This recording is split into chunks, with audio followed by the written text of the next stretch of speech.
Entonces ya podemos iniciar. Bienvenidos a todos, gracias por asistir. Entonces hoy estaremos en nuestra cuarta charla de capacitación acerca de aspectos ambientales RAE. Hoy tenemos invitado a Carlos para esta charla, entonces lo voy a presentar. Carlos es graduado de Ingeniería Química, ya tiene 30 años de experiencia profesional como consultor ambiental en control de contaminación, producción más limpia y manejo de RAE. Luego de completar su maestría en Ingeniería Ambiental, Carlos se desempeñó como director técnico del programa en Cuidado Responsable de Sistemas Integrados de Gestión, es auditor ambiental de la Corporación Andina de Fomento, docente de diferentes áreas de ingeniería ambiental. Durante los últimos 12 años, ha estado involucrado en la gestión de residuos electrónicos, ha sido coautor de varias publicaciones y se ha desempeñado como director del proyecto de CRI para la gestión ambiental nacional de RAE en Colombia, financiado por la cooperación suiza.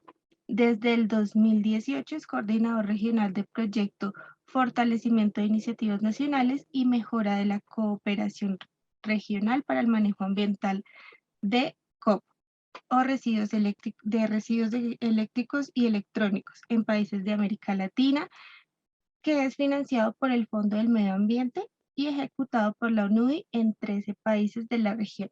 Entonces, aquí está una pequeña presentación de Carlos. Si quieres, Carlos, sigue. Gracias, Daniela.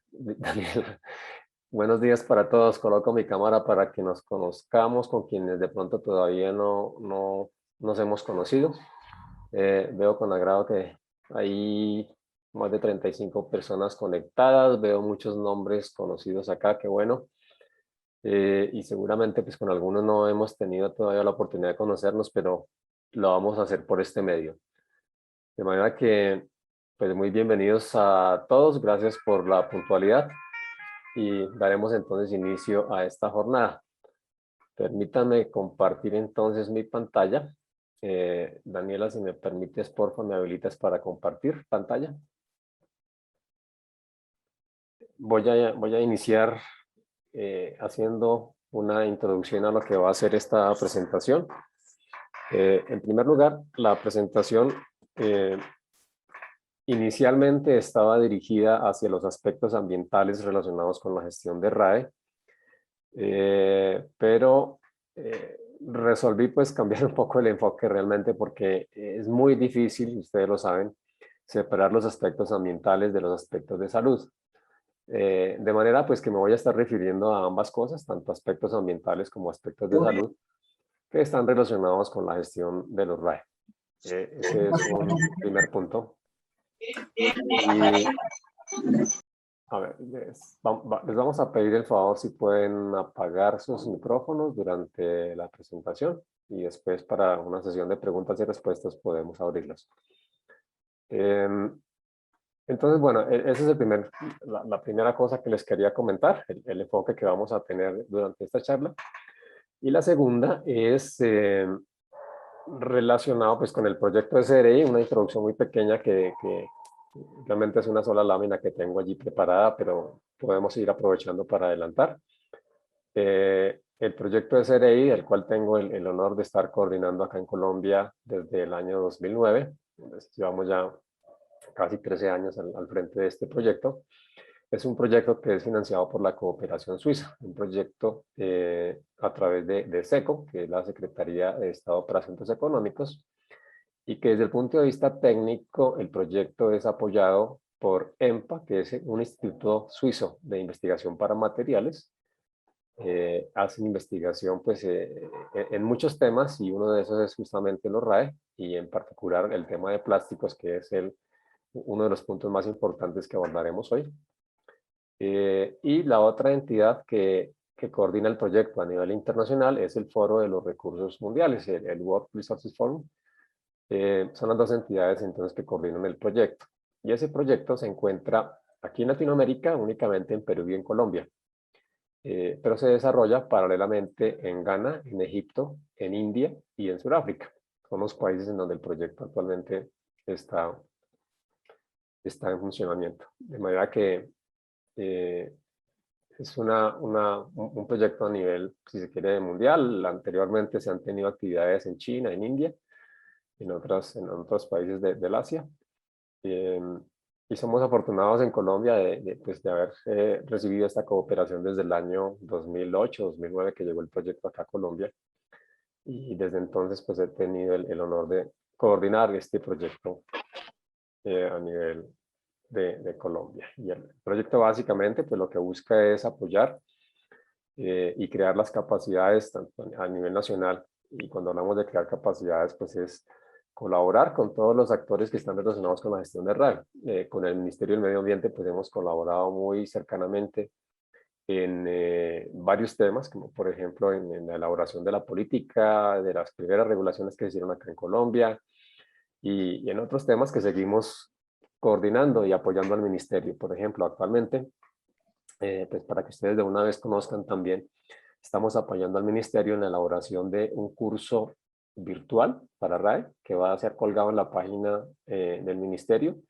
Esperamos nosotros estar terminando este curso a finales de este año y pues con suerte, ojalá podamos entonces ya el año entrante empezar a ofrecerlo. Va a ser un curso abierto, gratuito, que va a contar con algunos certificados. Wilden, por favor, le apagas el micrófono.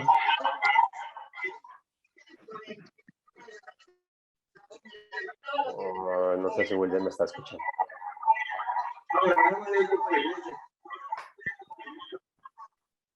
Bueno, a ver si Wilden nos escucha y nos colabora con el micrófono. Creo que sí.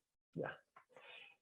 Entonces, les estaba contando, pues esta es una de las actividades que tenemos nosotros con el ministerio que actualmente estamos desarrollando. Es la buena noticia entonces de este curso que va a ser disponible para todos ustedes. Estamos trabajando muy de la mano con la Universidad Central en la elaboración de todo este curso también. De manera que podemos estarlo ofreciendo a principios del año entrante. Y el otro aspecto importante que estamos trabajando con el Ministerio del Ambiente es en la adecuación y actualización de la guía técnica que tenemos desde el año 2010, 2011, que se desarrolló justamente también dentro del marco del proyecto de SRI. Estamos actualizando esa guía, también tenemos pensado acabarla este año, ya hay varios capítulos ya redactados. Estamos alrededor de un 75-80% ya de esa guía, un documento bastante bueno también de consulta que va a ser también de un lenguaje muy accesible a diferentes públicos. Son dos de las cosas grandes que estamos colaborando actualmente con el ministerio, pero pues el proyecto también se enfoca en ayudar a otros actores, a los gestores. Hemos también apoyado la conformación de los programas postconsumo y pues de su funcionamiento. De manera que estamos entonces en esto. Bien, entonces ya con esta introducción ya vemos que se pudo solucionar el problema de la conexión. Entonces voy a apagar mi cámara un momento para poder compartir acá mejor. Y listo. Me confirman entonces si ven mi pantalla completa. Sí, señor. Perfecto, gracias. Bien, entonces como les decía, pues vamos a estar hablando de aspectos ambientales y de salud asociados a la gestión del RAE. Aquí las tres entidades que les comentaba que apoyan el proyecto, la SECO, que es el brazo financiero, EMPA y el World Resources Forum como entidades técnicas. Y vamos a estar entonces tratando estos temas. La presentación de SRI, pues que ya me adelanté, ya la hice. Vamos a estar hablando de fracciones peligrosas y sustancias tóxicas contenidos en los RAE. Hablaremos también entonces de componentes y sustancias peligrosas en los RAE y sus opciones de tratamiento. Y al final pues trataremos de dar entonces unas conclusiones y recomendaciones. Esto fue lo que ya les comenté, que el proyecto que está alojado entonces aquí en Latinoamérica, en Colombia, Perú. Después tenemos Ghana, Egipto, Sudáfrica y bueno, algunas de las temáticas en las cuales el proyecto avanza, pero pues no me voy a detener ya más en esta parte. Vamos a arrancar entonces en esta parte. Primero quiero decir que obviamente que si hablamos de aspectos ambientales y de salud que están relacionados con la gestión de RAE, vamos a tocar el tema y vamos a estar hablando a través de esta charla de descontaminación. Es la palabra clave a través de toda esta presentación. Y por descontaminación nos referimos a retirar las fracciones que contengan sustancias peligrosas y que pueden afectar tanto a la salud como al ambiente. Entonces, cuando hablamos de descontaminación, de descontaminar, nos estamos refiriendo a eso. Y con esto, pues lo que queremos es como reforzar los conocimientos que ustedes tienen ya. Ustedes en la práctica saben muchísimo más que nosotros y hasta nos podrían enseñar todo lo que ustedes saben. Lo que pretendemos acá es como reforzar un poco algunos conceptos técnicos que ustedes ya tienen y de pronto aclarar si lo podemos hacer, sería un gusto aclarar algunas de las dudas que puedan llegar a tener. El asunto comienza, ustedes ya conocen, cuando tenemos un aparato eléctrico o electrónico como aparato, por ejemplo, estemos hablando de un computador, y cuando nosotros usuarios decidimos que ese aparato ya no nos sirve por la razón que sea, porque se dañó, porque se desactualizó, y lo disponemos de alguna manera sin la intención de poderlo reutilizar, entonces cuando se convierte en un residuo de aparato eléctrico electrónico o un RAE. Entonces es el mismo computador, pero ya entonces convertido en residuo. Y pues ese RAE tiene muchos componentes. Ese tipo, por ejemplo, el computador que estamos colocando de ejemplo, tiene muchos componentes. Uno de esos componentes podría ser, por ejemplo, el disco duro. Y a su vez, ese componente pues tiene algunas fracciones, que por ejemplo podría ser, en el caso del disco duro, podrían ser los magnetos de neodymio. Entonces, esto es básicamente los conceptos iniciales. Las definiciones que nos da, por ejemplo, el Convenio de Basilea en cuanto a residuo peligroso, se refiere a que son residuos que tienen propiedades intrínsecas que ponen en riesgo principalmente la salud de las personas. Y obviamente, como decíamos al principio, pues pueden también dañar el ambiente. En el caso de los RAE, las propiedades de peligrosidad realmente se reducen, por fortuna, a tres, que serían la inflamabilidad, la toxicidad y la radioactividad. Y ese residuo pues, puede tener entonces sustancias ya tóxicas, y su carácter tóxico proviene de que pueden causar la muerte, que pueden ocasionar efectos perjudiciales para la salud, lesiones graves, bien sea que se inhalen o bien sea que se tenga contacto con la piel. Ejemplos de ese tipo de sustancias tóxicas que tenemos, aquí los vemos a la derecha, podría ser, por ejemplo, el berilio, arsénico, selenio, muchos metales pesados como vemos acá, el mercurio, el plomo, etcétera, pero también el asbesto y algunas sustancias organohalogenadas también que están allí presentes. Obviamente que dentro de todo este conjunto están los retardantes de llama bromados, que es el tema que se ha venido trabajando a través del proyecto del ministerio con el PNUD.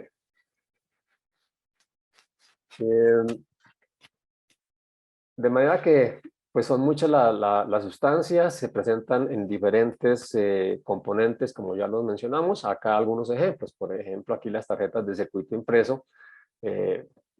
Normalmente los plásticos están o contienen retardantes de llama bromados. Este FR lo vamos a ver a través de la presentación, es la abreviación en inglés de retardantes de llama bromado. Pero también en las tarjetas podemos encontrar algunas otras sustancias como por ejemplo el plomo y el mercurio en algunos casos. Los condensadores, que a los cuales nos vamos a referir también más adelante, un breve repaso sobre cada una de estas fracciones vamos a ver más adelante. Pueden contener los PCBs, que es como la sustancia de mayor riesgo que se busca en los condensadores. Bueno, y pasamos acá entonces por las diferentes partes con las diferentes sustancias tóxicas que podrían llegar a contener. En el caso de pilas, por ejemplo, no solamente tiene sustancias que son consideradas peligrosas, como podría ser el cadmio o el mercurio, pero también que tienen características de inflamabilidad, o en el caso de algunos componentes, como por ejemplo los detectores de humo, pueden tener sustancias radioactivas. Vamos a mirar un poco en detalle algunas de estas fracciones más adelante para mirar el riesgo específico que cada una pueden acarrear. Hay elaboradas tablas de este estilo que ustedes encuentran también en la literatura técnica, en donde resume de alguna manera aquí por tipo de categoría, las 10 categorías que se manejaban en la Directiva Europea en el año 2, esto pues ya ahora se manejan 6 categorías únicamente a partir del año 2012, pero digamos que esto desde el punto de vista práctico pues nos ayuda a visualizar un poco mejor los tipos de sustancias peligrosas que pueden estar contenidas en las diferentes categorías de RAE. Y acá pues entonces tenemos las sustancias que están consideradas como peligrosas dentro de cada una de estas categorías. Esto realmente fue una recopilación que hizo EMPA hace varios años. Conozco ahora de un estudio que realizó recientemente el PNUMA, el Programa de las Naciones Unidas para el Medio Ambiente, en donde hacen una actualización de todo este tipo de sustancias y creo que con mayor detalle, de manera que pues, los invito también a quienes están interesados a consultar ese estudio del PNUMA sobre los tipos de sustancias contenidos en diferentes fracciones y compuestos y RAEs. El proceso de descontaminación en toda la cadena de la gestión del RAE empieza realmente acá con la parte de la recolección. Una vez que el RAE es generado, entonces existen los diferentes mecanismos de recolección. Y lo que hacemos nosotros aquí en las empresas gestoras en Colombia básicamente es esta preclasificación y desensamble para poder descontaminar el equipo. Entonces, los equipos que llegan a las instalaciones en nuestras empresas en Colombia, les hacemos el desensamble y de allí pues salen las fracciones peligrosas, por ejemplo los condensadores, las baterías, lámparas, etcétera, algunas de las que acabamos de mencionar, pero también salen las partes valorizables, entonces salen las carcasas, salen los metales como el aluminio, el cobre, etcétera, más las tarjetas de circuito integrado. De manera que tenemos aquí lo que se llama un RAE preprocesado, que es lo que de alguna manera enviamos. Algunas de esas fracciones las enviamos a otras partes del mundo en donde no tenemos pues, nosotros acá la capacidad de hacerlo, como el caso, por ejemplo, de las tarjetas de circuito, y podría ser también el caso de los plásticos, en donde se hacen allí procesos de clasificación posteriores. Nuevamente se hace aquí una identificación de fracciones peligrosas y mediante diferentes procesos pues se llega hasta una valorización final que puede ser la obtención de recursos secundarios o puede ser la obtención de energía. Importante acá resaltar básicamente como se ve en las flechas rojas, que lo que nosotros hacemos de pronto acá en nuestras instalaciones pues no es de una descontaminación total porque sigue, en el caso de plástico, repito, siguen procesos posteriores para poder retirar esas fracciones consideradas peligrosas. Las tarjetas de circuito impreso pues tienen características importantes. Una de ellas es que es una mezcla compleja realmente de muchos materiales contenidos en esas tarjetas. Es uno de las fracciones pues, más perseguidas por los metales valiosos que pueden contener, como por ejemplo el oro, la plata o el paladio, pero que también contienen sustancias tóxicas, como ya lo dijimos, como puede ser el plomo, el cadmio y los mismos retardantes de llama, en donde tendríamos el TBBPA, el tetrabromobisfenol A, los PBB y los PBDE, que son, para ustedes los PBDE quizás son los más conocidos dentro de la familia de los retardantes de llama, porque es uno de los focos del proyecto. Y requieren, por supuesto, un tratamiento específico para las dos cosas, tanto para recuperar los metales, pero también como para hacer el tratamiento de esas sustancias peligrosas. Un tratamiento de este tipo de tarjetas podría llegar a recuperar hasta 17 metales, que es lo que básicamente hace Umicore en Bélgica, la recuperación de diferentes metales, que son procesos ya tecnológicos y muy avanzados. Para recordar también, pues esto ustedes lo saben mejor que nosotros, las tarjetas pues tienen diferentes calidades, las que se conocen como de grado alto, por lo regular están en el orden de un 10 al 20% de todas las tarjetas de los RAE, pero vienen principalmente de servidores, computadores, teléfonos móviles, equipos de red para telecomunicaciones. Grado medio puede estar representando entre un 20 y 40% de toda la gama de RAE y el grado bajo puede estar entre el 50 y el 70% de toda la gama de RAE provenientes, por ejemplo, de CNTs y algunos electrodomésticos. Obviamente, el mayor beneficio financiero se obtiene con los de grado alto. Infortunadamente, no todos los metales se logran recuperar en estos procesos por muy sofisticados que sean. Acá tenemos algún ejemplo de lo que es el proceso de Umicore en Bélgica, los diferentes procesos que se llevan para la recuperación de metales, Pero ustedes ven, por ejemplo, que acá metales como la plata o el oro o el cobre, pues tienen un porcentaje de recuperación cercano al 100. Son porcentajes de recuperación bastante altos, inclusive el platino. Pero hay otros metales, por ejemplo, que tienen recuperaciones demasiado bajas, es decir, la eficiencia del proceso no es tan alta. En el caso, por ejemplo, acá del indio, del estaño, del zinc, etcétera. El indio quizás es el más significativo acá, que está contenido en las pantallas planas, en los teléfonos celulares, es lo que justamente dio inicio a la tecnología touch, y gracias a eso es que podemos usar nuestros dedos para poder manipular nuestros teléfonos celulares hoy en día, pero su tasa de recuperación, como ustedes ven acá, es muy baja, cercana al 10%. Entonces no todos los metales se pueden recuperar afortunadamente el 100%. Siempre pues arranca estos procesos, pues los vamos a ver realmente a través de toda la presentación, del ensamble manual, que repito es lo que hacemos nosotros, de la descontaminación y separación. En el caso de las tarjetas, pues están las baterías de botón que realmente son de ion litio, pero también se encuentra aluminio y otro tipo de sustancias que pueden estar allí. El procesador, pues que es lo que más importaría dentro de estas tarjetas. Y en donde después de que hagamos esa separación, descontaminación, iría ya a estos procesos de trituración y volatilización, que son los que estamos mencionando, que se haría o se hace, principalmente en países europeos como en Bélgica, Alemania, y también acá en Canadá y Estados Unidos. En cuanto a los condensadores, es otro de las fracciones que son de preocupación, porque como ya dijimos, pues pueden llegar a contener estos PCBs. Los condensadores se pueden encontrar en tarjetas de circuito impreso, fuentes de poder. Es muy común encontrarlos, los grandes sobre todo, se pueden encontrar en los grandes electrodomésticos y principalmente en los hornos microondas se encuentra mucho de este tipo de condensadores. Y también se encuentran en los balastros eléctricos de tubos fluorescentes. Es común encontrarlos. No es tan común encontrarlos en balastros inductivos o electrónicos, pero sí en los de tubos fluorescentes. Digamos que son 3 de los tipos de RAE, dentro de los que más se encuentran los condensadores, que se pueden clasificar entre los polares y los no polares. Seguramente que ustedes también saben de esto mucho más que nosotros. La forma de clasificarlos, de identificarlos. En el caso de los condensadores polares electrolíticos, generalmente son cilíndricos, la carcasa casi siempre es de plástica, y a diferencia de los condensadores no polares, en este caso el electrolito está contenido dentro de un papel húmedo, es decir, que no sale fácilmente una vez se manipula o se puede triturar el condensador.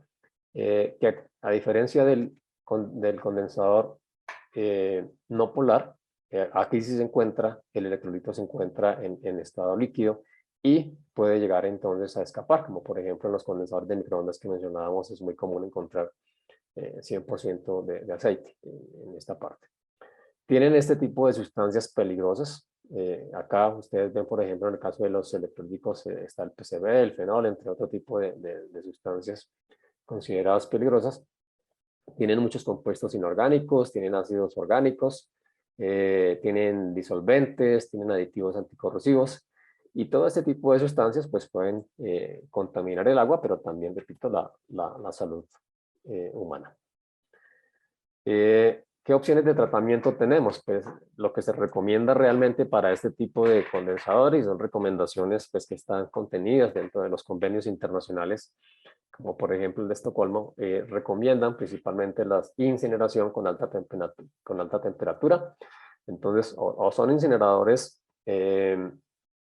con alto grado de eficiencia para residuos peligrosos específicamente, no cualquier tipo de incinerador, o a veces sirven entonces también para en hornos cementeros.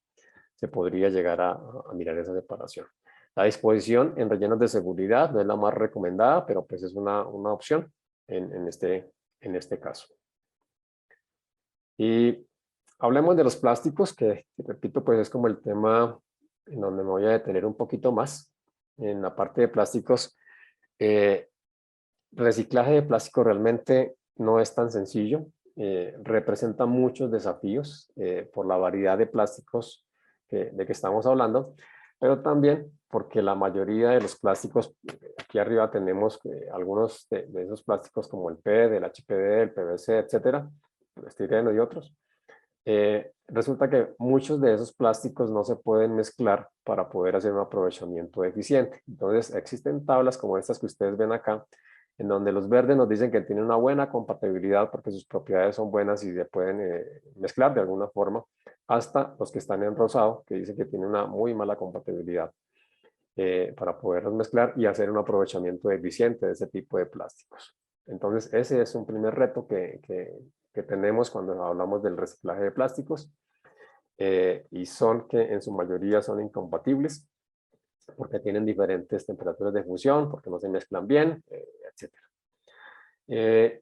El otro reto importante es también que esa clasificación es importante saberla hacer, porque entre más precisa sea la separación que podamos hacer de las diferentes resinas, de los diferentes tipos de plásticos, pues mejor será el producto final y mejor será entonces el precio que se logre con el producto ya bien separado.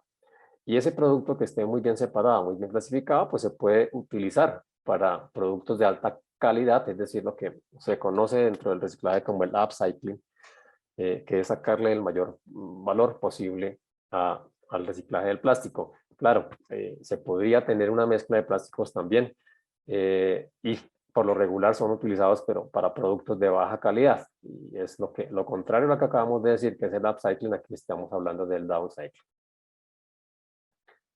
Y el otro desafío que presentan los plásticos es el tipo de aditivos que se utilizan en los plásticos. Es decir, nosotros cuando vemos un plástico no es una resina pura, no es ABS puro, o no es poliestireno puro, o no es, bueno, no es tipo de plástico puro, sino que se utilizan aditivos en la fabricación del plástico para aportarle ciertas características que se necesita para poder hacer el uso eficiente de ese plástico. Entonces, se utilizan materiales de relleno, algunas veces para reducir el costo de producción o para darle propiedades, como decimos, de fortaleza, de dureza, de resistencia al calor. Se le agregan entonces este tipo de aditivos.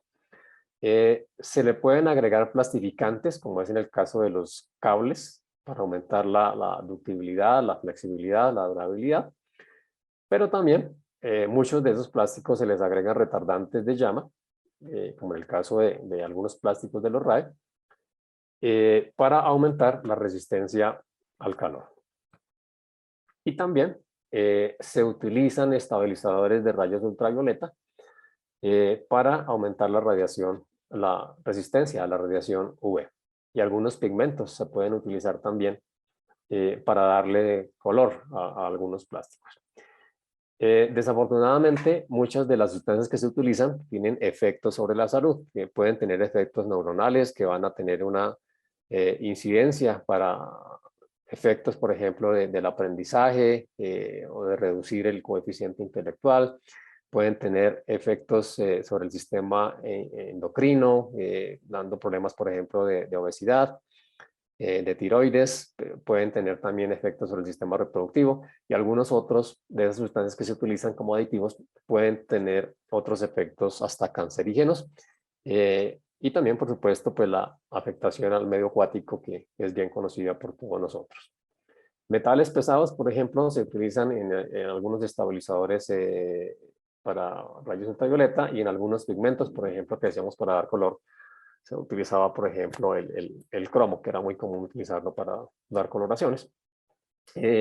Retardantes de llama, pues dentro de los retardantes de llama se utilizan los contaminantes orgánicos persistentes, los TOP, que es el tema de preocupación en este tipo de retardantes. Y plastificantes, pues se utilizan entonces los ftalatos, que es un tipo de sustancias que le dan esas características de flexibilidad y ductibilidad a los plásticos. Pero así como hay retos, pues también hay oportunidades. Entonces, lo que decíamos, el reciclaje de plástico, pues el punto es que uno podría llegar a crear valor a partir del reciclaje.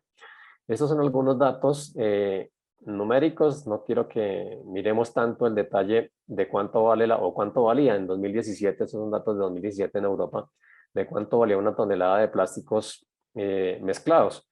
pero sí el hecho de que si nosotros logramos clasificar de alguna manera ese plástico, por ejemplo, el caso de los ABS, mientras el plástico mezclado podría llegar a valer en 2017 de 60 a $240 por tonelada, ese precio, fíjense que casi que se triplica, sí se logrará clasificar adecuadamente. Es decir, que entre tengamos mejor un plástico clasificado más homogéneo, asimismo será también el rendimiento. Y si vamos un poquito más allá y ese plástico que ya está clasificado se pudiera triturar, lavar, formular, destruir, hasta tener pellets perfectamente puro, se diría, por ejemplo, el ABS blanco, este precio llegaría a subir ya hasta 1.200, 1.500 dólares por tonelada en el caso del blanco o de 1.000 a 1.200 en el caso del negro.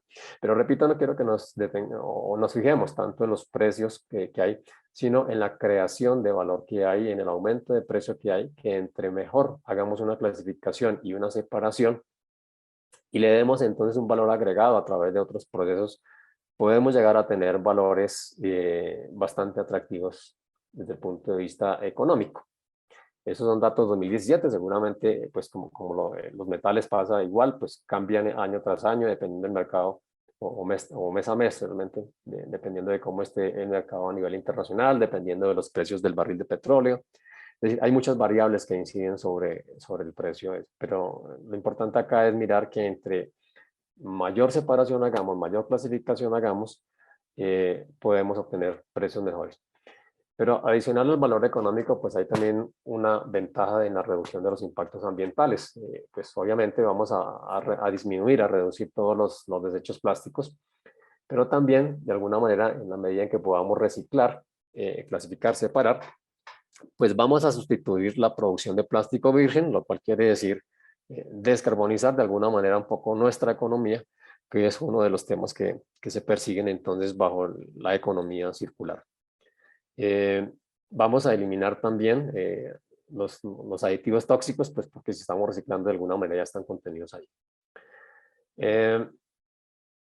Dentro de los plásticos de RAE, ustedes también lo conocen muy bien, se pueden encontrar más de 15 tipos de plásticos de RAE. Aquí pues algunos si pudiéramos tener una mezcla de RAE de todas las categorías existentes, digamos que esto sería como una composición promedio de lo que podría ser de todos los tipos de plásticos. Generalmente, los más importantes que nosotros tenemos en el RAE y que representan más del 70% del volumen total, está el poliestireno de alto impacto, o sea, los HIPS, con casi 30%, el acrilonitrilo, con 29%, el policarbonato con ABS, más o menos 8%, y polipropileno con el 5%. Entonces, esa es como la composición promedio, digamos, si uno mezclara diferentes categorías de RAE, podría ser esta una composición promedio, pero fíjense que tenemos acá también unas fracciones importantes. Bueno, realmente en porcentaje no son tan grandes, pero por el grado de peligrosidad sí lo son, que son precisamente los retardantes de llama bromados, casi siempre presentes en los CIPS y en los ABS. ¿Cuáles son esos aditivos entonces que hemos venido hablando y que son peligrosos de encontrar dentro de los plásticos? Pues de una parte los retardantes de llama, como ya lo mencionamos, los BFRs, por las siglas en inglés, principalmente se encuentran en los CIPS y en los ABS, no exclusivamente, pero principalmente. Y cuando hablamos de los retardantes de llama bromados, estamos hablando de una familia, es decir, no es que sea una sustancia como tal, sino es una familia muy grande de más de 60 tipos de retardantes de llama que se clasifican en 13 familias importantes. Una que son los éteres de difenilo polibromado, los PBDs, que es objeto de este estudio, los bifenilos polibromados y los hexabromociclododecano. Entonces son 3 de las familias importantes que se encuentran presentes en los RAE y que hacen parte de estos 60 que están catalogados como retardantes ya. También encontramos los metales pesados, como ya lo mencionamos, que se encuentran, por ejemplo, en los plásticos que tienen los PVCs. y en otros tipos de plásticos, realmente metales pesados que se encuentran en otros tipos de plásticos por lo regular están a límites inferiores a lo que está considerado dentro de la directiva ROHS, que es una directiva europea que limita la presencia de ciertos metales pesados en los RAE. Y estos metales pesados, pues básicamente son el arsénico, el plomo, el mercurio, el cadmio, cobre y el cromo, como ya lo hemos mencionado. Se encuentran como estabilizadores de pigmentos inorgánicos y antes utilizados como colorantes que ya habíamos mencionado. Los ftalatos, de los cuales ya hablamos en la lámina anterior también, que se encuentran principalmente entonces en cables y en plásticos suaves, dúctiles, flexibles. Y los materiales de relleno, como el carbonato de calcio y la fibra de vidrio, que puede tener, según la composición, un alto impacto negativo sobre la calidad del plástico reciclado. ¿Cómo los identificamos y cómo los clasificamos? Hay diferentes tecnologías para hacer esa identificación y clasificación de los plásticos, desde las muy sofisticadas hasta las más, vamos a hablar, sí, un término que voy a utilizar, caseras o prácticas desde el punto de vista nuestro, pero también económicas. Entonces, existen tecnologías muy sofisticadas para clasificarlos por color, por tipo, por contenido de aditivo, pero son equipos que requieren una inversión alta, estamos hablando de equipos de $120,000 o un poco más. Existen estos dispositivos, pues que ustedes los han utilizado, los conocen, son utilizados acá dentro del proyecto, que es estos dispositivos del infrarrojo cercano, sirve principalmente para plásticos blancos y grises, y tenemos estos otros que son un poquito más peligrosos, como es el caso del XRF. El XRF pues se considera de cuidado en su manejo, pues porque contienen elementos radiactivos, y por esa razón se categoriza dentro de aquí con sustancias que pueden ser un poco a veces difíciles de manejar si el equipo no se sabe manipular correctamente. Estos equipos pueden estar costando entre $12,000 y $25,000, es decir que a diferencia de los primeros, pues son más económicos. También son un poquito menos precisos, pero podría realizarse. Y lo que nos interesa más a nosotros dentro de las condiciones del contexto latinoamericano y colombiano, pues realmente nosotros necesitamos son métodos manuales, baratos, sencillos, que los podamos hacer nosotros sin que requiera una inversión demasiado alta. Se pueden hacer de manera rentable, obviamente si los costos de mano de obra, como en el caso nuestro en Latinoamérica, son relativamente bajos. Pueden ser muy eficientes, pueden tener una clasificación realmente importante, alcanzar un grado importante en la separación. El único requisito, por supuesto, es que requieren de mucha práctica, requieren de personal calificado para poder entonces poderlo hacer correctamente, pero es algo en lo cual ustedes han estado trabajando durante todos estos últimos meses, casi años ya, 2 años, de manera que ustedes pues ya han adquirido esa experiencia también. Me refiero acá también para la parte de identificación y clasificación, una cartilla que se hizo bajo el proyecto SRI, que se llama Procesamiento de Plásticos RAE, está en español, está disponible en la página web del proyecto, está disponible también en otras páginas. Si les interesa, pues con mucho gusto, quienes no la tengan todavía la podemos compartir. Pero esta cartilla, digamos, recoge algo que para ustedes también es muy familiar, que es este flujograma, que se desarrolló, digamos, por primera vez en esta guía, bajo una investigación que se hizo con la India, y a partir de ahí se creó este cronograma, que felizmente sirvió de base y ha sido mejorado por el proyecto de PNUD y que dio de alguna forma base también a la aplicación que ustedes utilizaron el pasado lunes también del POLIGES del Instituto Colombiano del Plástico. Entonces, esto fue como la base, repito, esta era la versión inicial, la versión original, pero que ha venido teniendo las mejoras a través del proyecto, de enhorabuena. Eso básicamente, el programa, pues, repito, pues ustedes lo han manejado, saben de qué se trata, han hecho muchas pruebas con esto, pero para hacer un recorderis así muy rápido, básicamente lo que se trata de este flujograma es que inicialmente hace una prueba con unos solventes que es el limoneno en primera instancia y se ve entonces la reacción que tiene, si es pegajoso o no es pegajoso. Y mediante diferentes pruebas entonces se llega a la identificación de si es polistireno o HIPS por esta vía y mediante las pruebas de flotación se llega a determinar el contenido de retardante de llama. O el contenido no, sino si tiene retardante de llama o no tiene retardante de llama. Y que si no reacciona con el limoneno, entonces nos vamos a hacer la prueba con la acetona. Hacemos pruebas diferentes, tomamos los diferentes caminos según este árbol de decisiones, hasta llegar nuevamente a identificar, en este caso, los ABS con retardantes de llama. Básicamente eso es lo que contiene.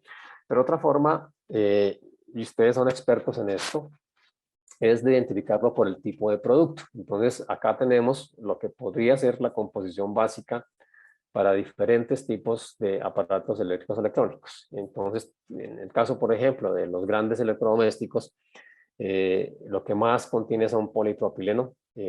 Ustedes lo conocen también.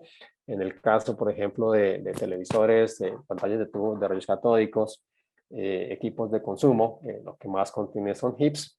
Y en el caso, por ejemplo, de estos cristales que ustedes ven o que son realmente plásticos, se conoce como cristal plástico también, que son estas pantallas transparentes de polimetil metacrilato contenidas en las pantallas de LCD.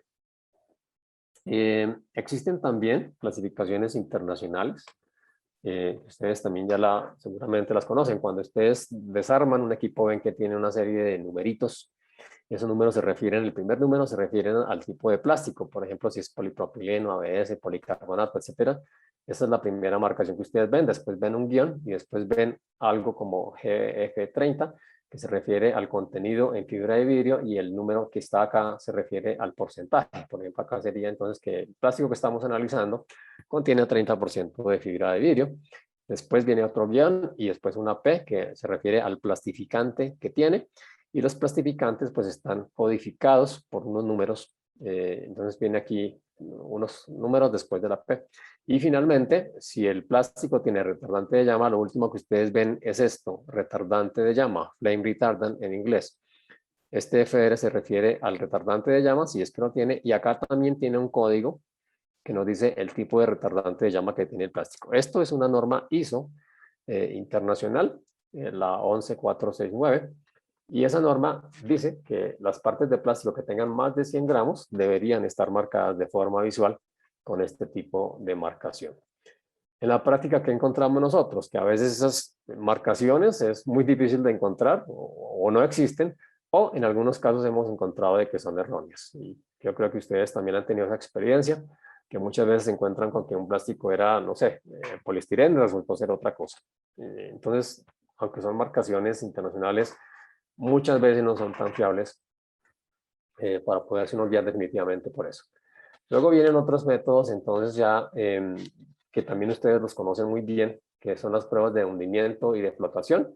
Y acá pues el principio físico que utilizamos es la densidad del plástico, y la densidad, como ya vimos, pues va a depender del tipo de aditivos que ese plástico pueda contener. Entre más aditivos y más cosas tenga ese plástico, pues más denso, más pesado se va a volver. Y pues entonces lo que hacemos básicamente es que en agua dulce, es decir, en agua común y corriente, el polipropileno y el polipropileno y el polipropileno pues flotan en agua dulce.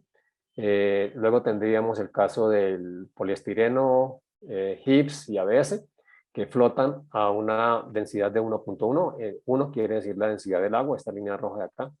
Y luego con una agua salina, donde le aumentamos la densidad, logramos que el poliestireno, el HIPS y el ABS floten a esa densidad. Luego tendríamos ya el policarbonato ABS, que flota en agua salada a densidades de 1.15, que son densidades cercanas. Y felizmente podemos separar los retardantes de llama a estas concentraciones también y a estas densidades de agua salina. En donde vemos entonces que en este caso los retardantes de llama que están en HIPS y los que están contenidos en los ABS así como otros tipos de plásticos, se hunden en agua salada. Esto es básicamente lo que nosotros haríamos si nos referimos a los tipos de plásticos que se encuentran en los RAE, a los 4 principales tipos de plásticos, es decir, al polipropileno, ABS, HIPS y PCABS, más obviamente los propileno con relleno, ABS con retardante de llama y HIPS con retardante de llama. Lo que vemos realmente acá es que si tenemos esa mezcla de plásticos, que es lo que se hace entonces ya en la práctica en las plantas, con alto grado de eficiencia, es que la mezcla la podemos meter entonces a una solución de densidad 1.0 y ya sabemos que a esa densidad pues va a flotar el polipropileno y el polietileno. El polietileno realmente no es un tipo de plástico que sea común en los RAE, entonces podríamos asegurar que casi que todo lo que flota pues es polipropileno y se hundirían las demás fracciones de ABS, HIPS, con y sin retardante de llama y el PCABS. Luego, si aumentamos la densidad, lograríamos entonces que flotara el ABS y el HIPS que no tengan retardante de llama y el resto se alimentaría. Y si seguimos aumentando la densidad, tendríamos entonces que flota el PC del ABS y estaría hundiéndose el ABS HIPS con retardante de llama. Es la manera como seguimos acá con diferentes pruebas de densidad para poder entonces separar el ABS y el HIPS con retardante de llama. Eso es básicamente lo que ustedes han hecho también. El lunes hicieron también ensayos de este tipo, pero que con seguridad lo han hecho con anterioridad también. Quienes no tuvieron la oportunidad de participar en el taller del lunes lo han hecho también ya en diferentes capacitaciones que el proyecto ha ofrecido a este respecto. Podemos utilizar esas soluciones que se preparan de esta manera. La solución salina que estamos hablando de 1.1 kilogramos por litro se prepara adicionando a un litro de agua 150 gramos de sal de mesa o 180 gramos de cloruro de potasio o 110 gramos de sulfato de magnesio. Podemos hacerlo de cualquiera de las 3 maneras. Y para estar seguros de que la solución nos quedó bien preparada, pues podemos utilizar este tipo de hidrómetros para monitorear y asegurarnos de que la densidad es la correcta. En cuanto a los solventes que ya mencionamos, pues tenemos el limoneno, que es el que se encuentra en la piel de limones, naranjas, que como ya lo dijimos, disuelve solamente el poliestireno y el HIPS. Acá vemos cómo se vuelve pegajoso cuando se pone en contacto con el limoneno. Y la acetona, que es básicamente la que huele como a quita esmalte de uñas, no de unas, sino de uñas. Disuelve el ABS y el poliestireno y el HIPS y deja una marca blanca en el PC y PCABS. Y así se pueden clasificar entonces este tipo de plásticos. Otras pruebas que ustedes ya conocen también es la prueba del rasguño. El polietileno es blando y se deja marcar fácilmente con la uña. Y el polipropileno en cambio es más duro y casi no se deja rasgar. Luego existe la prueba de ruptura. El poliestireno rompe fácilmente mientras que el HIPS se dobla y cuando se dobla entonces aparecen marcas blancas en la ruptura. Y finalmente también se pueden identificar, claro, ya con mucha práctica, cuando se golpea. El polietileno hace un sonido sordo, se dice, mientras que el PET hace un sonido claro y el HIPS un sonido como de traqueteo. Hay otras prácticas que no son recomendadas, como el olor a quemarse, que muchas empresas utilizan, por fortuna ya no mucho, pero se sigue utilizando. El olor característico que desprende el plástico al quemarse obviamente requiere de olfatos entrenados para poder hacer esa identificación, pero obviamente que no son pruebas recomendadas por el desprendimiento de gases tóxicos que puede tener esta práctica. Y también pues la llama verde que se hacía, que se llama la prueba de Weinstein, que indicaba que si se producía una llama como de color verdoso, pues indicaba la presencia de algún halogenado como el cromo o el cloro. ¿Qué viene en esta parte a nivel internacional? Dentro de la Convención de Estocolmo, que es la que regula la presencia de COPs en diferentes sustancias, se incluyó desde el año 2017 el DKBDE, que es un PBDE y que tiene mucha presencia dentro de los aparatos eléctricos y electrónicos. Entonces se incluyó en el 2017 y Luego, en 2019, se propuso también entonces que la regulación de POPs, la sumatoria de los PVDs fuera inferior a los 1000 ppm, es lo que nos dice básicamente la directiva Roche. Es decir, que en un aparato eléctrico electrónico no puede haber PVDs en concentraciones mayores a los 1000. Los PVDs pues son toda la familia de los bromodiéteres, que pueden ser los octa, los penta o los deca. Principalmente deca y octa son los que se encuentran en algunos RAE, y no puede pasar esta concentración. Ahora, lo que están diciendo, lo que se está diciendo a través de la revisión de la directiva Roche, es que esta concentración de 1000 puede llegar a bajar a 500, es algo que está en estudio y si seguramente lo van a aceptar, bajará entonces a 500, lo cual pues querrá decir que se va a tener más cantidad de plásticos para ser separados. Lo otro que se encuentra ya bajo otra directiva internacional, que es la directiva REACH, es el trióxido de aluminio y el tetrabromobisenil A, que son otro tipo de sustancias que se encuentran en estas listas, están siendo evaluados bajo REACH y que son nuevamente compuestos que se utilizan actualmente dentro de los plásticos, que están dentro de los plásticos de los RAE. De manera que si se aprueba la inclusión de este tipo de sustancias en esas restricciones que hay, pues obviamente que esto va a tener un impacto muy importante sobre el reciclaje de los plásticos, pues porque de alguna manera el DKBDE que se venía utilizando acá desde 2017 en los RAE se compensó con estos dos tipos de sustancias. Entonces, si se restringen este tipo de sustancias dentro de la nueva revisión que se está haciendo, pues obviamente eso nos va a complicar un poco la clasificación y la identificación de los plásticos. Y también ustedes habrán escuchado dentro de la Convención de Basilea que existe ahora un requisito y un requisito de consentimiento previo para las exportaciones de plásticos, especialmente si estos plásticos están mezclados o se consideran contaminados, y que ese requisito pues es a partir de este año, ¿no? Eso complicó, y ustedes lo conocen también, complicó un poco la exportación de plástico hacia los países asiáticos, que era uno de los mercados principales que se tenía. En razón entonces a estas restricciones que ha venido habiendo y esas nuevas investigaciones. Bien, eso en cuanto al tema de plásticos. Voy a pasar rápidamente, no sé, Daniela, me dices cómo vamos de tiempo, cuánto más tengo, porque no sé qué tanto tiempo para así mismo apurarme, por favor. Carlos, estaba planeada hasta las 9. No sé, tú O cómo sea, tengas la agenda. o sea que ya acabé. No, voy a pasar muy rápidamente sobre esto, Está solamente para que interesante, ustedes Carlos, está interesante. Bueno, muy rápidamente aquí sobre otro tipo de sustancias, para que la tengan ustedes presente.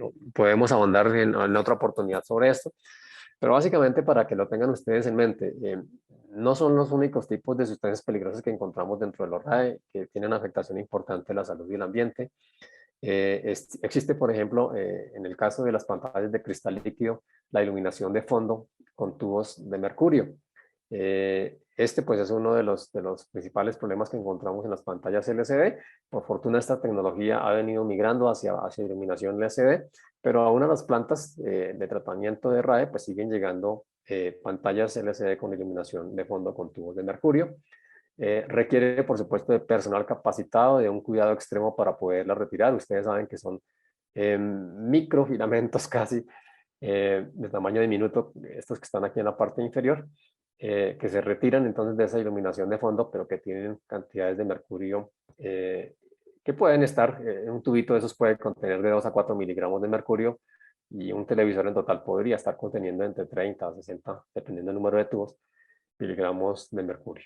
Pero sin embargo, las pantallas con iluminación de fondo LED que llegan a las plantas pues todavía son muy bajas, siguen llegando en muchos equipos con iluminación de fondo de tubos de mercurio. Pues lo que ustedes pueden encontrar, en esto ustedes me pueden corregir también, pero normalmente lo que podría llegar a una planta típicamente puede ser entre un 10 y 20% de pantallas LCD con iluminación de LED. ¿Qué hacemos con este tipo de iluminación? Pues nuevamente desensamble manual, la descontaminación, la separación y la disposición final. Aquí la práctica recomendada es entonces depositarlos en contenedores cerrados. Se han hecho mediciones de mercurio en el ambiente laboral, realmente no son tan altas, casi siempre van por debajo, por fortuna, de los niveles permisibles, pero cuando se hace la medición cerca al contenedor, aquí sí las concentraciones superan los niveles permisibles. Entonces, por esa razón se recomienda que estos tipos de tubos, sobre todo los que se encuentran rotos, se depositen en contenedores debidamente cerrados y nunca se dejen como está acá, con la boca, con la boca abierta. Eh, entonces siempre los vamos a mantener cerrados. Esto pues es un ejemplo de lo que ustedes ven en eliminación de fondo con base LED, que es lo que se ha venido. Hablando un poco entonces de tubos de rayos catódico, básicamente acá pues tenemos acá tres aspectos importantes, uno que es el vidrio del panel, otro que es la frita, que es lo que une el panel con el vidrio del embudo. Y esta frita puede llegar a contener, y el tubo del embudo puede llegar a contener plomo hasta el 80% de la cantidad total presente en el tubo de rayo catódico, en el equipo. De manera que lo que se hace ya desde el punto de vista práctico es separar la parte frontal de la parte posterior y de alguna manera entonces aprovechar eh, la parte menos contaminada, que en este caso sería el funnel, ¿no? El, el, el embudo. Una pantalla puede llegar a contener de 1 a 1.5 kilogramos de plomo por pantalla. Eso es lo que lo hace tan pesado.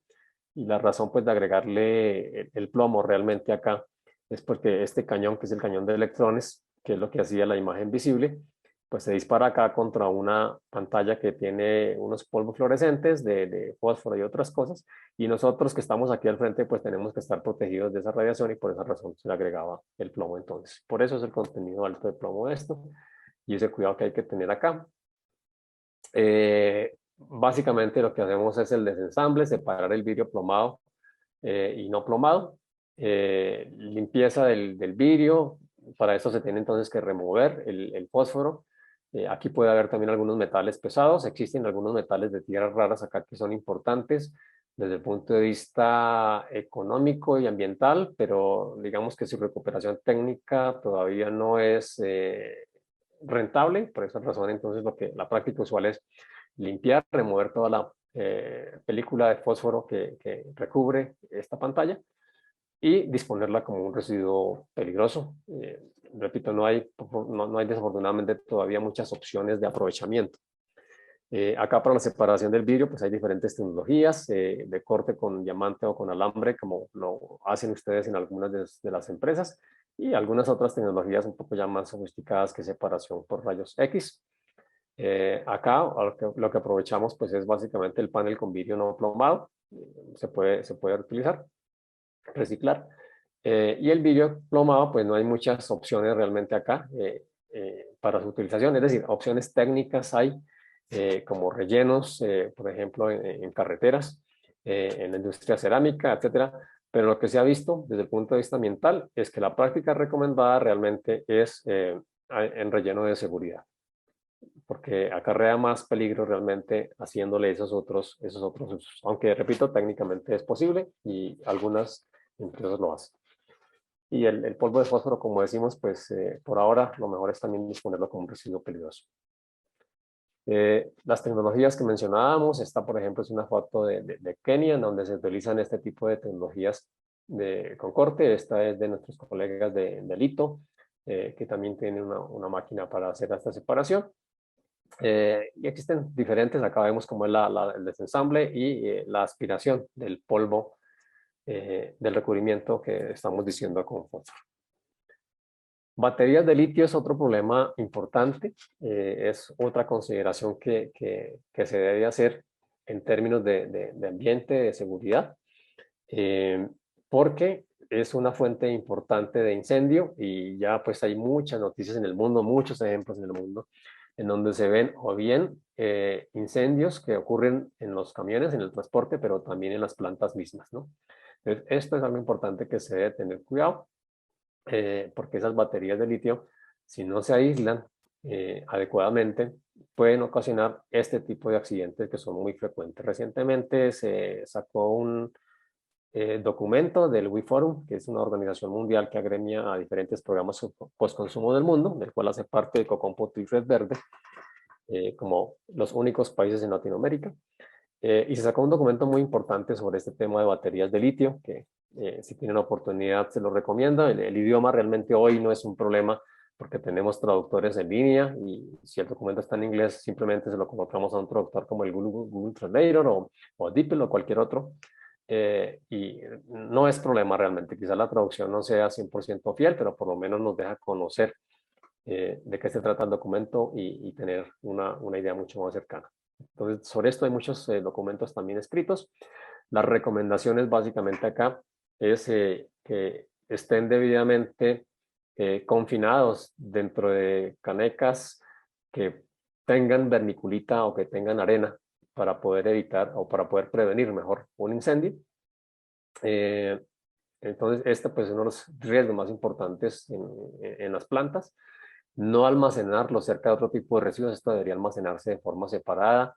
Las normas técnicas dicen que al menos separadas 2 metros de alguna fuente de calor externa, pero en cualquier caso, imagínense ustedes lo que pueda llegar a ocurrir si aquí tenemos un riesgo de explosión de incendio de las baterías de litio, junto con todos los demás residuos que pueden estar, creo que las consecuencias son todavía mucho, o podrían ser mucho mayores. Entonces, la recomendación acá es que se haga una separación de este tipo de baterías para evitar esos riesgos que estamos visto. ¿Qué opciones de tratamiento tenemos acá? Como medidas de precaución, pues ya dijimos, evitar entonces fuentes de combustión cercana.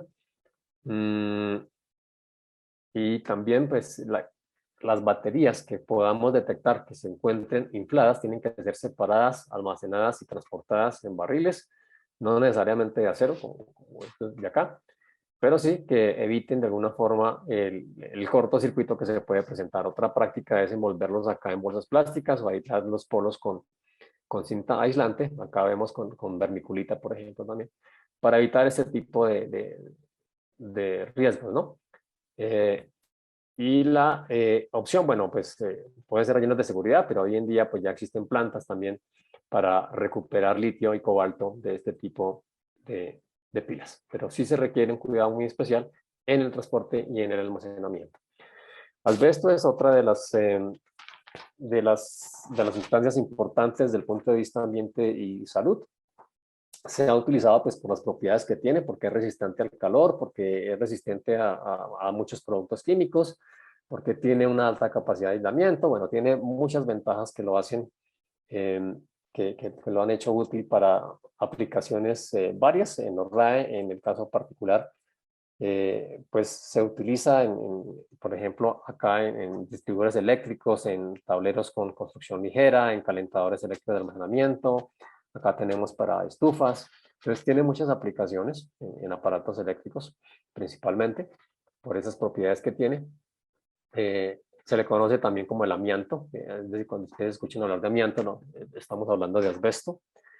Y por esa razón, por esas aplicaciones, pues se encuentra todavía en ese tipo de instalaciones, principalmente eléctricas. Cartuchos de tóner, pues es otra de las corrientes que nos llega mucho a las plantas de reciclaje. Importante, pues, saber que de aquí podemos tener una fracción importante también de los diferentes tipos de plástico, pero también de hierro y de otros metales. Y del polvillo, que es el tema de preocupación acá, porque estos polvillos pueden llegar a contener metales pesados también. Entonces, es el cuidado que hay que tener acá con estos cartuchos de tóner. Existen diferentes máquinas y mecanismos para hacer el aprovechamiento de este tipo, desde los más sencillos hasta sofisticados, que pueden estar desde de 2.000 a 4.000 hasta, bueno, hasta más. Pero hay que tener en cuenta también los costos de operación de este tipo de máquinas, pero existen en el mercado para hacer el aprovechamiento. O de manera manual se podría hacer, por supuesto, pero claro, es un desensamble difícil, sucio, digamos, de alguna manera, para quien lo hace. Y la persona que lo hace, pues podría estar expuesta también a estos peligros. Explosión en tratamiento mecánico es un riesgo que hay que tener en cuenta también, por los polvillos finos que están acá de 5 a 30 micras. Entonces, este riesgo por electrostática es un riesgo que está presente en el tratamiento de este tipo de cartuchos. Lámparas de descarga, los hay de diferentes tipos, hay alargadas, hay redondas, hay en forma de U, hay de diferentes formas. Importante acá pues que recordemos que el riesgo que está aquí es el contenido de mercurio en ese tipo de tubos fluorescentes, y por esa razón debemos procurar que no se nos vaya a romper. Podría haber hasta 20 miligramos, ya dijimos, por lámpara. De manera que esto es un riesgo que hay que tener en cuenta. Existen diferentes formas. Acá, por ejemplo, lo que ustedes tienen en algunas plantas también, que es lo que se llama el valve beater, en donde el vidrio, no, el tubo se introduce acá y sufre una trituración. El carbón activado se encarga de absorber el mercurio. Simplemente acá, pues, lo que pasa es que no tenemos la valorización de metales y de mercurio que podría ocurrir. Pero, sin embargo, pues ya en Cali, pues ustedes conocen, ya existe la planta para hacer la recuperación del mercurio y el aprovechamiento de metal y de vidrio contenido en este tipo de tubos. Entonces, creo que es de las pocas plantas. Realmente yo no conozco otra planta en Latinoamérica que lo haga. No sé si la haya, quizás sí la hay, pero no conozco yo.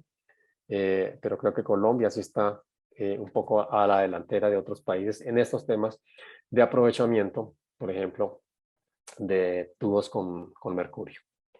Este sería, bueno, diferentes opciones de tratamiento que hay. Para los cables, pues tenemos peladoras, que es la práctica recomendada. Nunca quemar el cable, ustedes ya lo conocen mejor que nosotros también. El cable, pues ya vimos, tiene no solamente el PVC, sino que tiene esos ftalatos, que son sustancias muy tóxicas, también si se ponen al fuego. De manera que lo recomendable pues es tener esas peladoras, que las hay desde muy manuales hasta muy sofisticadas, e igualmente pues diferentes precios también. Los precios, la tecnología que se utiliza pues va a ir en función del diámetro del cable que nosotros queremos tratar, de la cantidad que tengamos para tratar y por supuesto de la posibilidad de inversión que tengamos. Entonces, dependiendo de estas tres características, pues es que seleccionamos el tipo de peladora que nosotros necesitamos. He visto acá en algunas plantas en Colombia unas muy buenas máquinas de este tipo. De manera que en eso también creo que estamos más o menos bien. Hay estos aparatos detectores de humo ionizados. Son unos aparatos que debemos tener cuidado porque muchos de esos aparatos tienen elementos radiactivos. Casi siempre pues la marcación que trae acá debemos leerla.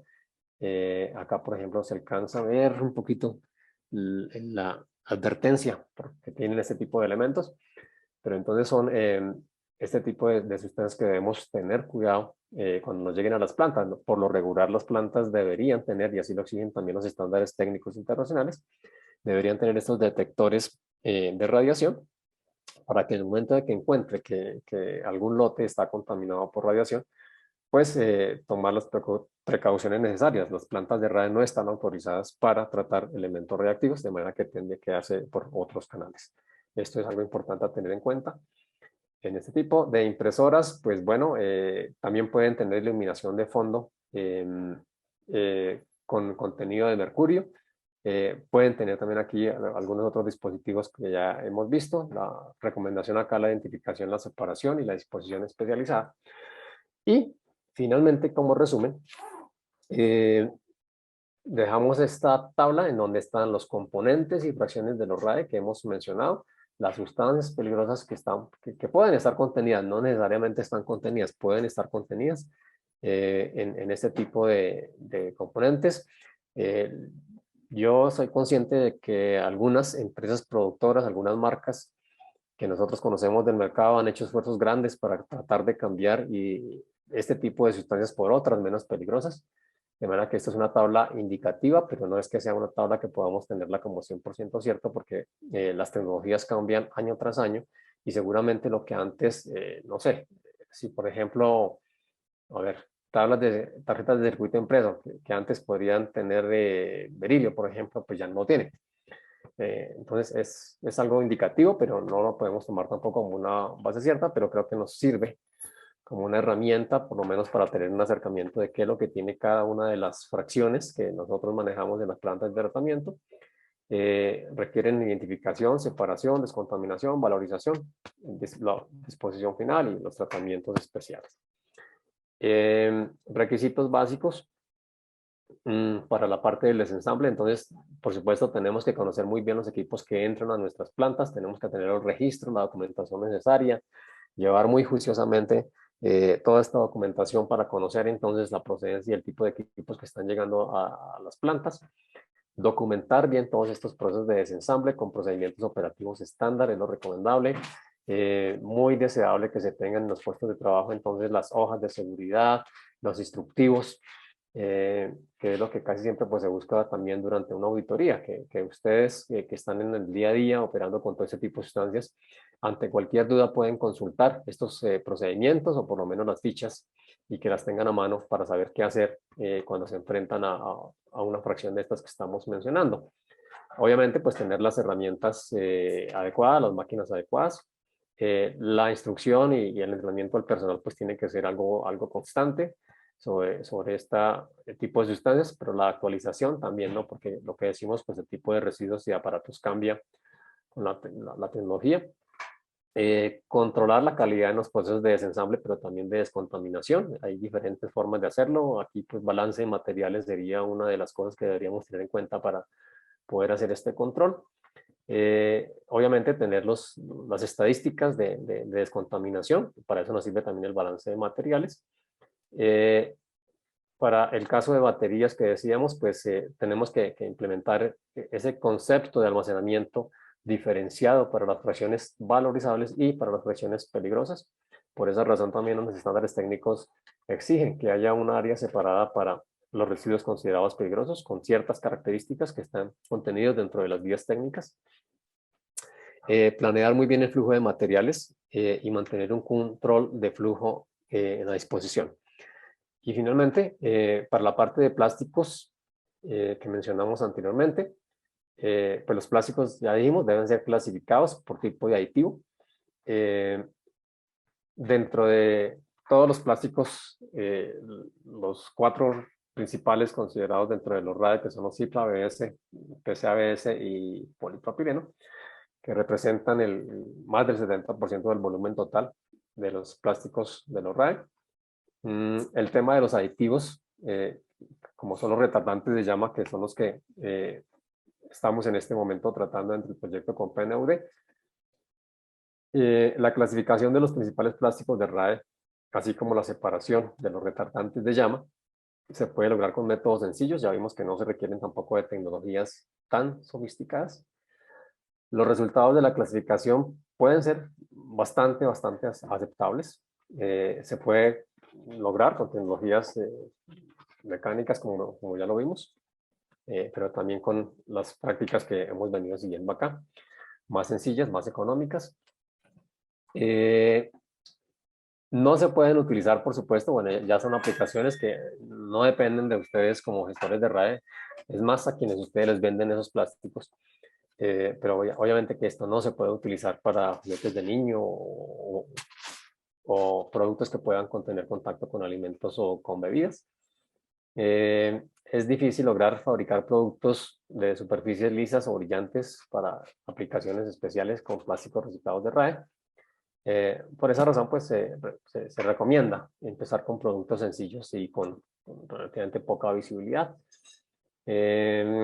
Nosotros vimos ahora recientemente una aplicación importante de la empresa Astra que Edwin nos expuso y nos mostró hace unas semanas atrás, en donde se hacía aplicaciones, por ejemplo, para materas muy bonitas. Ese tipo de aplicaciones pues son recomendadas por ahora. Los plásticos remanentes deben tratarse de una forma adecuada. La mejor solución para plásticos con retardante de llama, como ya lo decíamos, pues por ahora es la incineración a alta temperatura, como es el coprocesamiento en hornos cementeros. Eso garantiza una destrucción completa de los COP. Es la recomendación también de la Convención de Estocolmo. En Europa, en el caso de Europa, por ejemplo, los plásticos casi siempre son triturados junto con los equipos descontaminados. Y su tasa de reciclaje, pues por esa razón también es un poco limitada. Y lo mencionábamos también, que se vienen cambios en las regulaciones a nivel mundial. Bueno, se dice aquí a nivel europeo, pero lo que sucede ahí se toman como referente mundial realmente. Entonces, se vienen cambios en este tipo de regulaciones que los debemos tener en cuenta y que estos pues, van a tener entonces un impacto importante para el reciclaje. Es algo que tenemos que tener en mente, que la cosa no para acá, sino que de acuerdo con las investigaciones que se hagan en el día a día, esto es una cosa muy dinámica. Eso era todo lo que les quería compartir entonces por el día de hoy. Si alguien tiene preguntas, pues con mucho gusto las podemos resolver acá. Y si surgen preguntas posteriores, pues pueden escribirme aquí a mi correo y con mucho gusto, si está a mi alcance, pues las podemos resolver. Muy bien, eso sería Daniela. Dale, Carlos. En el chat tenemos una preguntita de Diego que dice, ¿quién sabe sobre la mejor opción o manejo de tratamiento de pantallas con cristal líquido? Bueno, quién sabe. Abramos los micrófonos al público.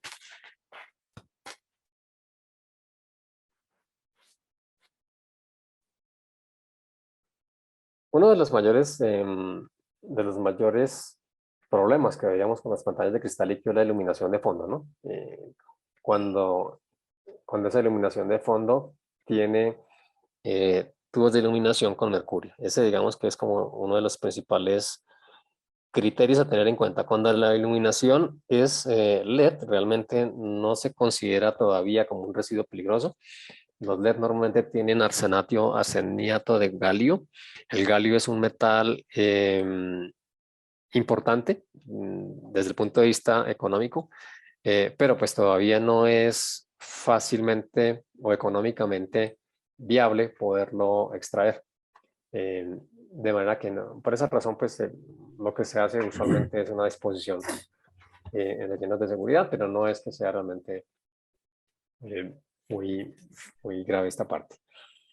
Pero no sé si alguien tenga de pronto experiencias también con la parte de cristal líquido, no sé. Ok, Carlos, buenos días. Sí, tenía esa pregunta sobre sobre el cristal líquido.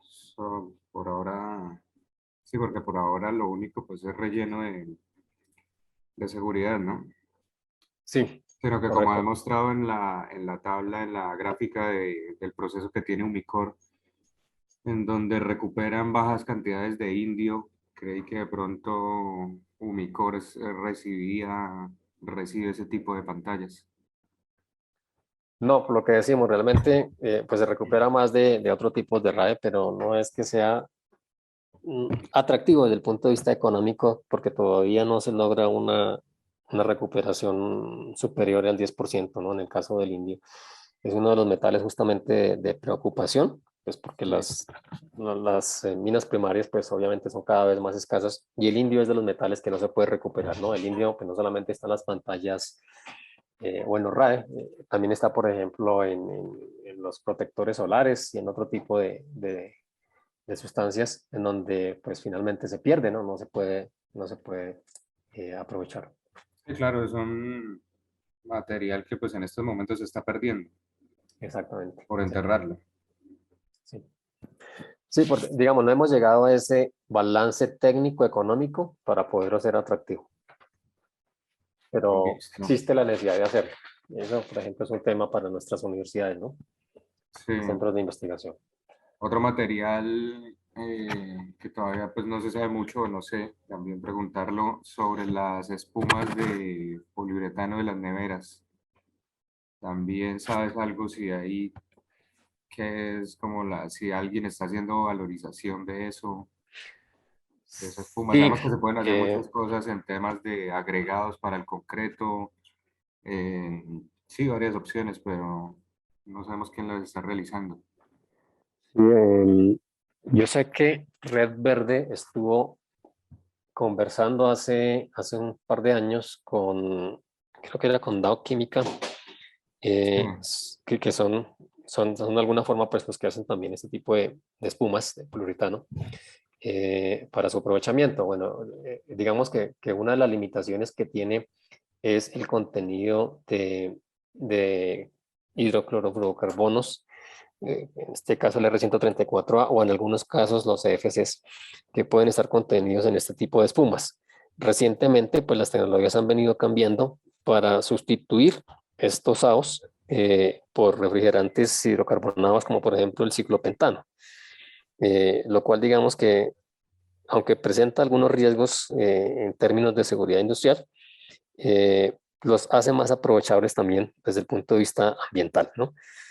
Entonces, esas reglas han cambiado. Yo sé que hay una empresa, que justamente tengo una reunión con ellos mañana viernes, una empresa mexicana que se llama Invera, y ellos están haciendo aprovechamiento de este tipo de espumas. La reunión que tengo mañana justamente es para conocer qué es lo que están haciendo dentro de este tema de economía circular también, y ver entonces también la manera de cómo podríamos de alguna manera aprovechar lo que ellos están haciendo. Sé que ellos tienen algunas actividades acá en Colombia y no sé si en Argentina tal vez. Es una empresa mexicana que yo sé que está haciendo este tipo de aprovechamiento, pero repito, no conozco demasiado. Mañana justamente tengo esa reunión, con gusto les compartiré también lo que logre saber. Ok, perfecto. Y bueno, y por último, sobre el tema de plásticos, em, ¿quiénes son los que actualmente están mejor, pues, digamos, aprovechándolo? O sea, como tal, pagando el plástico libre, retardante y clasificado. Bueno, yo no conozco mucho realmente del mercado de plásticos, de cuánto es el precio, quién paga mejor, realmente pues son cosas del mercado. Em, Normalmente pues las empresas tampoco, no sé, tal vez Edwin, si tú nos podrías mm, ayudar a contestar a esta pregunta sobre el mercado del plástico. Vale, Carlos, buenos días a todos. Y pues en tema de mercado de plásticos, lo que nos hemos encontrado es que la demanda de los plásticos tipo ABS, poliestireno, policarbonato, eh, pues es importante y se puede crear una buena relación entre proveedor y transformador en la medida en que el proveedor tenga básicamente, yo diría, tres cosas. Primero, una ficha técnica del material, una ficha técnica que hable de las propiedades del plástico que tiene disponible, que ese plástico debe estar absolutamente y perfectamente bien separado, limpio y procesado, mínimo molido.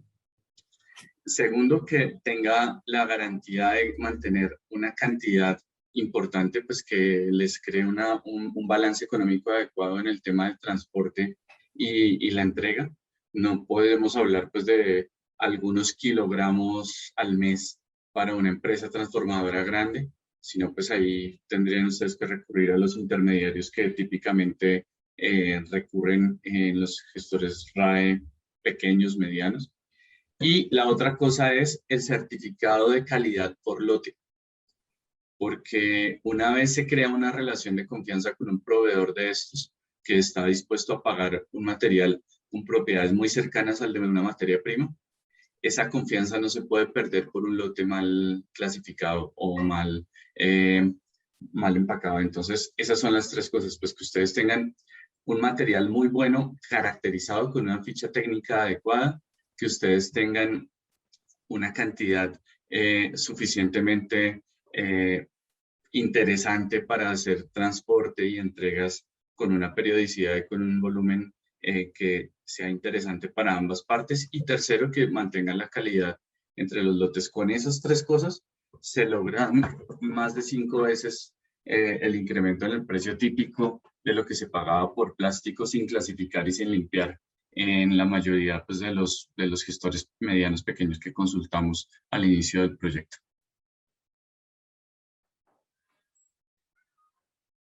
Muy bien, gracias Edwin. No sé si tengan algunas otras preguntas, inquietudes o de pronto aportes también de lo que hemos venido hablando. Yo sé que ustedes hacen muchas cosas que sería tal vez interesante compartir también en estos espacios. Yo creo que rara vez nos encontramos varias empresas en espacios como estos. Y creo que también deberíamos aprovecharlos compartir experiencias que hayamos tenido, ¿no? Tanto quizás buenas o experiencias malas sobre el tratamiento, el manejo de estas fracciones. Espérate que- Buenos días. Buenos días. Acá Lito C de Barranquilla. Tenemos una pequeña duda, una pequeña pregunta. Queremos saber cuál es el destino o el tratamiento que se le da a la pasta que está contaminado con llama. Esta que sacamos de las garitas de los computadores, celulares y cámaras. Y esa. ¿Cuál es el proceso que se le da a esa pasta contaminada? Bien, pues como lo mencionamos cuando nos tratamos con los plásticos de RADE, tenemos una fracción no contaminada, que como Edwin lo menciona, pues es una fracción valorizable que puede ser utilizada para varios fines. Y la fracción contaminada, que es la que usted menciona, que está con retardantes de llama bromados y que seguramente tienen ese retardante de llama, tienen los COPs que estamos diciendo, es decir, esos compuestos orgánicos persistentes que debemos evitar. El destino de ese tipo de plástico de alguna manera lo dicta la Convención de Estocolmo y hay diferentes tratamientos allí. Entonces, básicamente son hornos incineradores que son especializados para residuos peligrosos, hornos cementeros para ser utilizados como coprocesamiento o, que es bueno, hay varias otras, pero menciono estas tres principales. La disposición en un relleno de seguridad no es la práctica más recomendada porque estamos creando allí un pasivo ambiental y por esa razón, digamos que dos de las más recomendadas y que están al alcance además en nuestro contexto colombiano es el envío a los hornos cementeros o a hornos de incineración especializados para residuos peligrosos que garanticen la destrucción de esta molécula de compuestos orgánicos persistentes.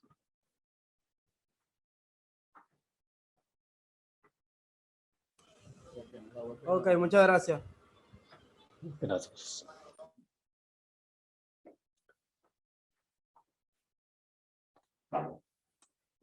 Bien, ¿alguna otra inquietud o aporte? Yo sé que ustedes tienen mucha experiencia que nos pueden compartir. Sí, adelante.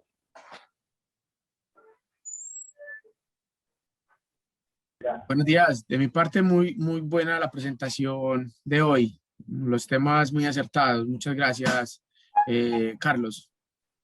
Gusto.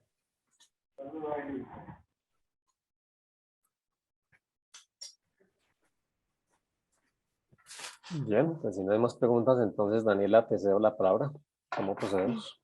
Listo, Carlos. Entonces creo que ya no hay inquietudes. Igual las inquietudes que se puedan presentar, ya todos saben, se pueden comunicar con Carlos al correo de él y en lo que podamos les ayudamos. Les recuerdo que en el chat está el link de asistencia para que lo diligencien. Con esto nosotros poderles realizar el certificado. Y ya, siendo es las 9:40, entonces damos por finalizada la sesión. Los que necesiten, digamos, esta grabación, entiendo que les gustó bastante esta charla, se las estaremos enviando, ¿vale? Entonces, muchas gracias, Carlos, por tu asistencia. Bueno, con mucho gusto y gracias a todos por la asistencia. Muchas gracias. Hasta luego. Gracias, Carlos. Que estén bien. Vale, muchas gracias. Gracias. Gracias, Carlos. Gusto. Muchas Muchas gracias. gracias, Carlos.